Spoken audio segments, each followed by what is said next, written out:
Senator Lee. In his classic dissent in Morrison v. Olson, Justice Scalia remarked that nothing is so politically effective as the ability to charge that one's opponent and his associates are not merely wrong-headed, naive, and ineffective, but in all probability crooks. And nothing so effectively gives an appearance of validity to such charges as a Justice Department investigation. That observation has, I think, been borne out time and time again over the past 2 years. Time and time again, the president's political adversaries have exploited the Mueller probe, its mere existence, to spread baseless innuendo in an effort to undermine the legitimacy of the 2016 election and the effectiveness of this administration. For example, on January 25th, 2019, Speaker Nancy Pelosi asked, what does Putin have on the president politically, personally, or financially? Mr. Attorney General, is there any evidence to suggest that Vladimir Putin, quote unquote, has something on President Trump? None that I'm aware of.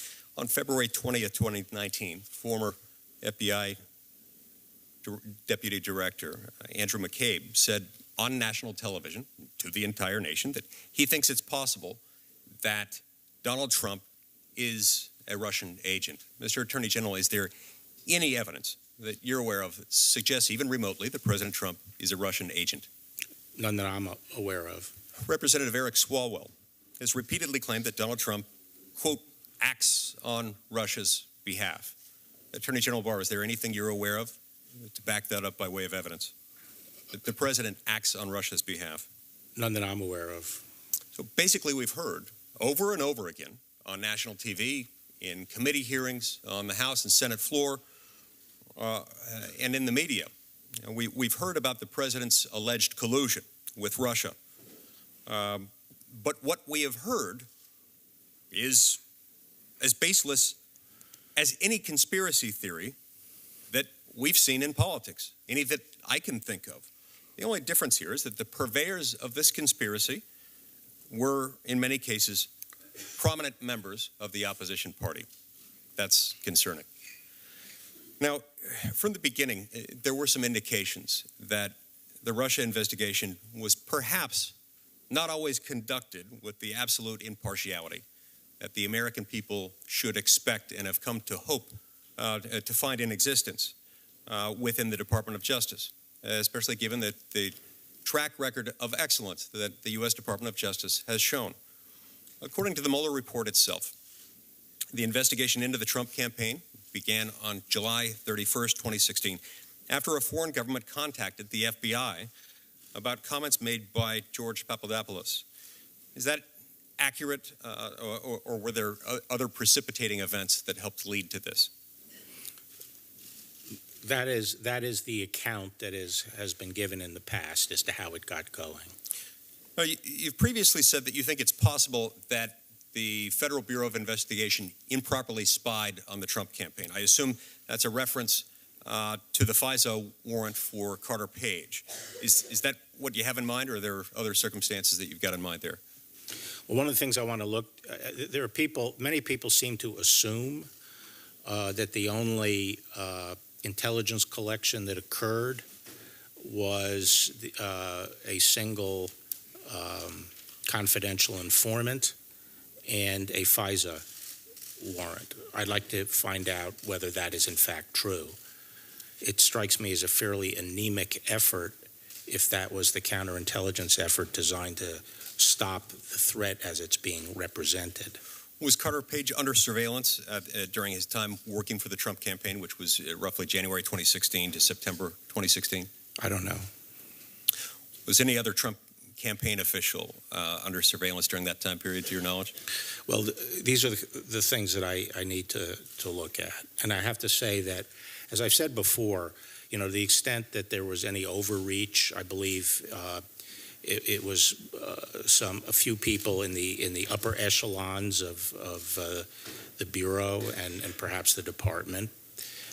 But those people are no longer there. And I'm working closely with Chris Ray, who I think has done a superb job at the Bureau, and we're working together on trying to reconstruct exactly what went down. One thing people should know is that the Bureau itself has been a little bit handicapped in looking back because of the pending Mueller investigation and the OIG investigation.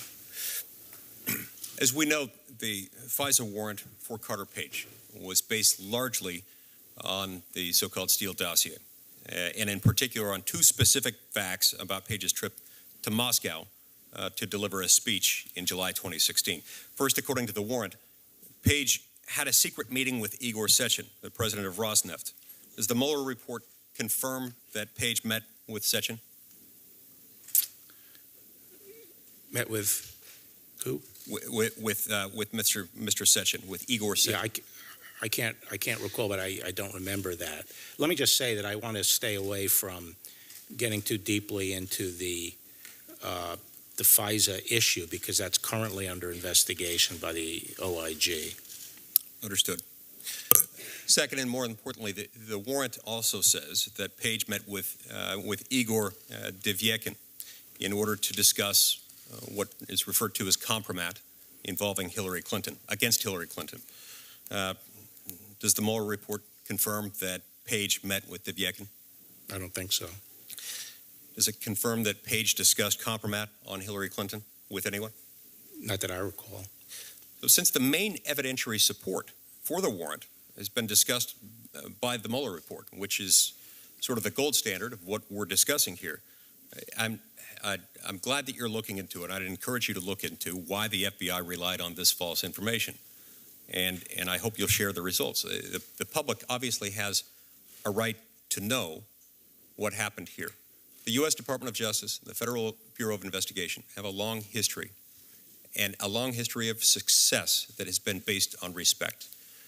They deserve to understand that there's not so much power that's been concentrated in that one agency, that the outcome of an investigation can depend on the whims of who might be assigned to it.